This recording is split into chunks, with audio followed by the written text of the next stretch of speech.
ಇಳಿ ವಯಸ್ಸಲ್ಲಿ ಹೋರಾಟದ ಕಹಳೆ ಊದಿದ ದೇವೇಗೌಡರು ಎಚ್ಡಿಕೆ ಬೆನ್ನಲ್ಲೇ ಎಚ್ಡಿಡಿಯಿಂದಲೂ ಡಿಕೆ ಟಾರ್ಗೆಟ್ ಪಾಲಿಟಿಕ್ಸ್.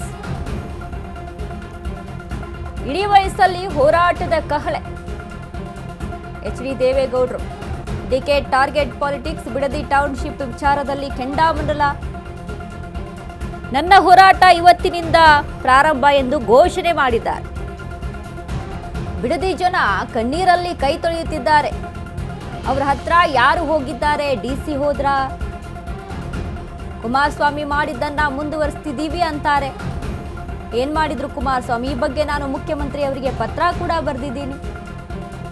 ಬೆಂಗಳೂರು ಸುತ್ತಮುತ್ತ ಏನೇನು ಅಕ್ರಮ ನಡೆದಿದೆ ಎಂಬ ಬಗ್ಗೆ ದೂರು ಕೊಟ್ಟಿದ್ದೀನಿ. ದಯಮಾಡಿ ಬಿಡದಿ ಹತ್ರ ಹೋಗೋಣ, ನಾನು ಬರ್ತೀನಿ, ಅವರು ಬರ್ಲಿ ಅಂತ.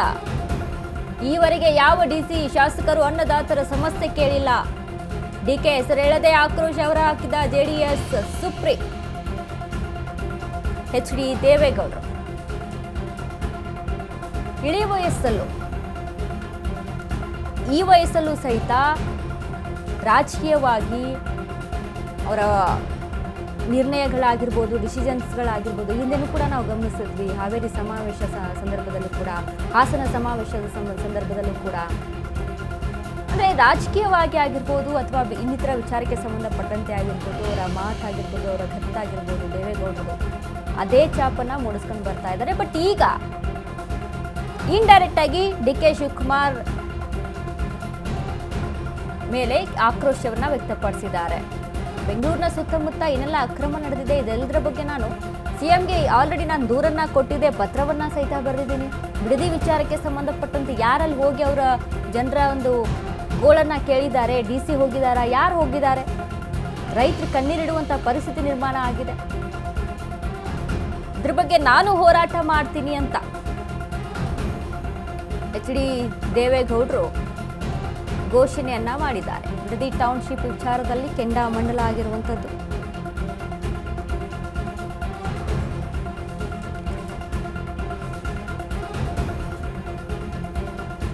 ಕುಮಾರಸ್ವಾಮಿ ಮಾಡಿದ್ದನ್ನ ಮುಂದುವರಿಸ್ತಾ ಇದ್ದೀವಿ ಅಂತಾರೆ. ಇದೆಲ್ಲವನ್ನ ಕೂಡ ಪರಿಗಣಿಸಿಕೊಂಡು ನಾನು ಸಿಎಂಗೆ ಪತ್ರ ಸಹಿತ ಬರೆದಿದ್ದೀನಿ. ಆದರೂ ಈ ಮಾತನ್ನ ಪದೇ ಪದೇ ಹೇಳುವಂಥದ್ದು. ಬಿಡದಿ ಹತ್ರ ಹೋಗಿ ಅಲ್ಲಿ ಸಮಸ್ಯೆ ಆಲಿಸಿ ನಾನು ಬರ್ತೀನಿ, ಅವರು ಬರಲಿ ಅನ್ನುವಂಥ ನಿಟ್ಟಿನಲ್ಲಿ ಒಂದು ರೀತಿಯಲ್ಲಿ ಸೆಡ್ ಹೊಡೆದಿದ್ದಾರೆ ಕಾಂಗ್ರೆಸ್ಗೆ. ಬಿಡದಿ ಟೌನ್ಶಿಪ್ ವಿಚಾರಕ್ಕೆ ಸಂಬಂಧಪಟ್ಟಂತೆ ಅಲ್ಲಿರುವಂಥ ರೈತರ ಕೂಗನ್ನು ಯಾರು ಕೇಳ್ತಾ ಇದ್ದಾರೆ? ಅವರ ಅಳಲನ್ನು ಯಾರಲ್ಲಿ ಕೇಳ್ತಾ ಇದ್ದಾರೆ? ಇಷ್ಟೆಲ್ಲ ಸಮಸ್ಯೆ ಆಗಿದೆ. ಬೆಂಗಳೂರು ಸುತ್ತಮುತ್ತ ಏನೇನು ಅಕ್ರಮ ನಡೆದಿದೆ ಅದ್ರ ಬಗ್ಗೆನೂ ಕೂಡ ದೂರನ್ನ ಕೊಟ್ಟಿದ್ದೀವಿ. ಇದೆಲ್ಲವನ್ನ ಕೂಡ ಪರಿಗಣಿಸೋರು ಯಾರು? ಇದ್ರ ಬಗ್ಗೆ ಕ್ರಮ ತೆಗೆದುಕೊಳ್ಳೋರು ಯಾರು? ಯಾರು ಅಧಿಕಾರದಲ್ಲಿದ್ದಾರೆ? ಇದ್ರ ಬಗ್ಗೆ ಆಲಿಸ್ಬೇಕಲ್ವಾ? ಇನ್ನೊಬ್ಬರ ಮೇಲೆ ಇದ್ರ ಬಗ್ಗೆ ತಪ್ಪನ್ನ ಹಾಕೊಂಡು ಕೂರೋದು ಎಷ್ಟು ಮಟ್ಟಿಗೆ ಸರಿ? ಹೀಗಾಗಿ ಆ ಕ್ಷೇತ್ರಕ್ಕೆ ನಾನು ಬರ್ತೀನಿ, ಅವರು ಬರಲಿ, ಹೋಗೋಣ ಅಂತ ಎಚ್ಡಿ ದೇವೇಗೌಡರು ಮಾತನಾಡಿದ್ದಾರೆ.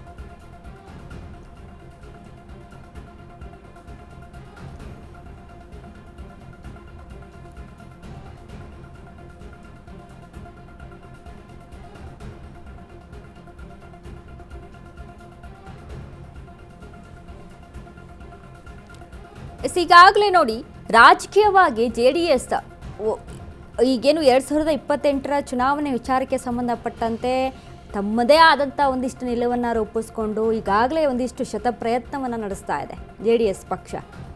ಇನ್ನು ರಾಜಕೀಯವಾಗಿ ಎಚ್ಡಿ ದೇವೇಗೌಡರ ಬಗ್ಗೆ ಮಾತನಾಡೋದಾದ್ರೆ, ಸ್ಥಳೀಯವಾಗಿ ಪಕ್ಷವನ್ನು ಸ್ಥಾಪಿಸ್ಕೊಂಡು ಎಲ್ಲರಲ್ಲೂ ಕೂಡ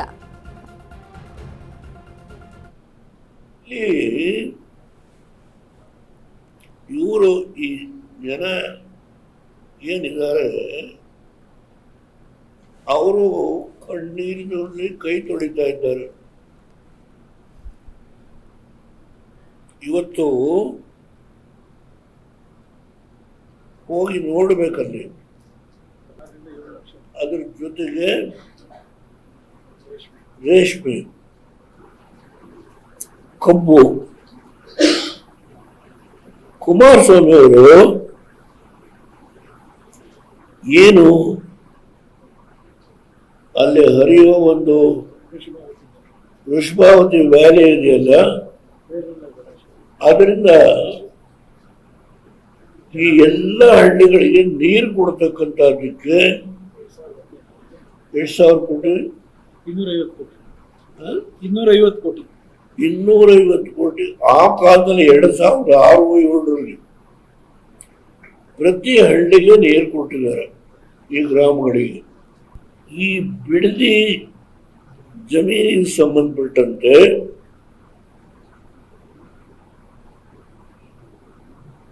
ಈ ಬೆಂಗಳೂರು ಮೈಸೂರು ಇನ್ಫ್ರಾಸ್ಟ್ರಕ್ಚರ್ ಕಾರಿಡಾರ್ ಸಂಸ್ಥೆ ಇದೆಯಲ್ಲ, ಅದರ ಮುಖ್ಯಸ್ಥ ಕೂಡ ಬಿಡದಿ ಟೌನ್ಶಿಪ್ ಆದ್ರೆ ನಂದು ತೊಂದರೆ ಆಗುತ್ತೆ ಅಂತ ಒಂದು ಅರ್ಜಿ ಹಾಕಿಸ್ತಾನೆ.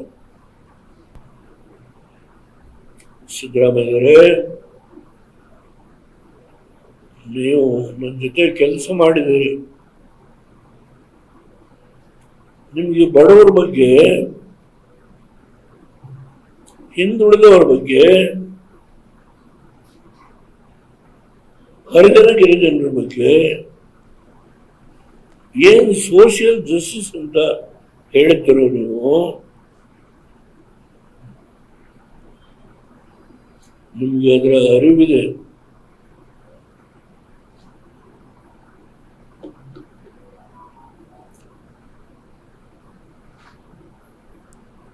ಎಲ್ಲೋ ಕೂತು ಮಾತಾಡಿದ್ವಿ, ಅದರಿಂದ ಅಧಿಕಾರ ಟ್ರಾನ್ಸ್ಫರ್ ಆಗ್ಬೇಕು ಅಂತ ಅದೆಲ್ಲೋ ಕಥೆ ನಡೀತಾ ಇದೆ. ಅದು ನಂಗೆ ಸಂಬಂಧ ಇಲ್ಲ. ಅದ್ಯಾವುದೋ ಹೈಕಮಾಂಡು ವಿಷಯ. ಆದ್ರೆ ಅದೇ ರಾಹುಲ್ ಗಾಂಧಿ ಮನಮೋಹನ್ ಸಿಂಗ್ ಪ್ರಧಾನಮಂತ್ರಿ ಆಗಿದ್ದಾಗ